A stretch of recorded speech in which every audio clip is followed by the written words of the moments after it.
Assalamu alaikum, I'm Aisha and you're watching Samar News. Here are today's headlines. Iran says it is still reviewing the US response to Tehran's latest peace proposal, but insists negotiations will focus only on ending the war. Foreign Ministry spokesman Esmail Baghai said nuclear issues are not currently under discussion, while also defending Iran's position on the Strait of Hormuz and ongoing talks with Oman.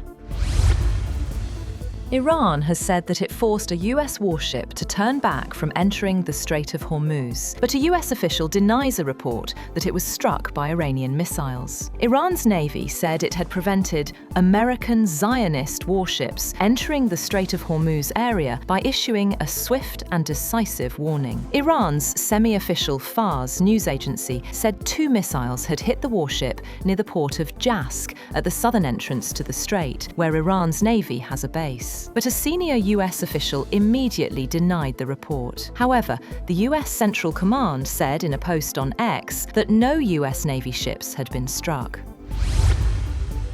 Iran's military has warned US forces not to enter the Strait of Hormuz after President Donald Trump said Washington will begin helping ships stranded in the Gulf due to the US-Israeli war on Iran. The unified command of Iran's armed forces said US forces should stay away from the Strait of Hormuz. In a statement, the command warned that its forces would respond harshly to any threat and told commercial ships and oil tankers not to move without coordination with Iran's military. Ali Abdullahi, head of the Unified Command, said Iran has repeatedly said the security of the Strait of Hormuz is in its hands and the safe passage of vessels needs to be coordinated with the armed forces. US President Donald Trump has said that the United States will start helping to free ships stranded in the Gulf by the US-Israeli war on Iran from Monday. Trump gave few details of the plan to aid ships and their crews that have been locked up in the vital waterway and are running low on food and other supplies. Trump said in a post on his Truth Social site that the US has told these countries that it will guide their ships safely out of these restricted waterways so that they can freely and ably get on with their business. US Central Command said it would support the effort with 15,000 military personnel, more than 100 land and sea-based aircraft, along with warships and drones. Meanwhile, 2 US-flagged merchant ships have reportedly passed through the Strait of Hormuz under the watch of American naval forces. According to US Central Command, guided missile destroyers are supporting efforts to restore safe commercial shipping through the vital waterway.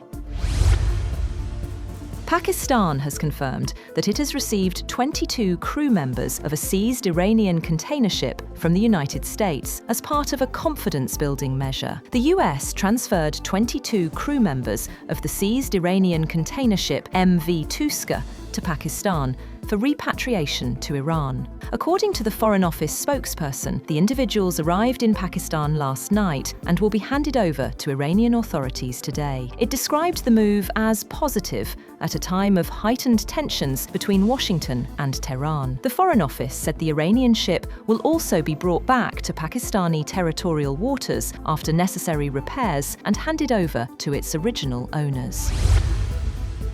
Foreign Minister Ishaq Dar has held talks with his Iranian counterpart Abbas Araghchi on regional tensions and ongoing peace efforts. According to the Ministry of Foreign Affairs, the 2 officials discussed recent developments in the region and explored ways to promote peace through dialogue and diplomatic engagement. Dar reiterated Pakistan's commitment to supporting constructive communication between Iran and the United States, while Araghchi praised Pakistan's diplomatic role in supporting de-escalation. Germany has sent the minesweeper Fulda to the Mediterranean as tensions around the Strait of Hormuz continue. Defense Minister Boris Pistorius said the vessel is not heading into combat, but is being positioned in case an international mission is needed following any ceasefire or agreement in the region.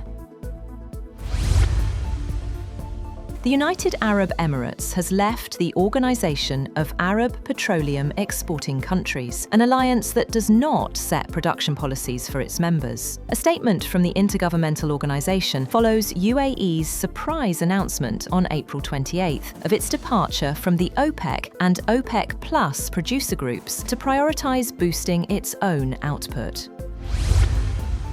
At least 10 people have been taken to hospitals following a shooting at a party at a lake near Oklahoma City. A police spokesperson for Edmond, Oklahoma, Emily Ward, said authorities received multiple reports of shots being fired at a gathering of young people near Arcadia Lake. Ward also told the news agency that in addition to the 10 people taken to hospitals, more may have driven themselves, adding that victims were in various conditions.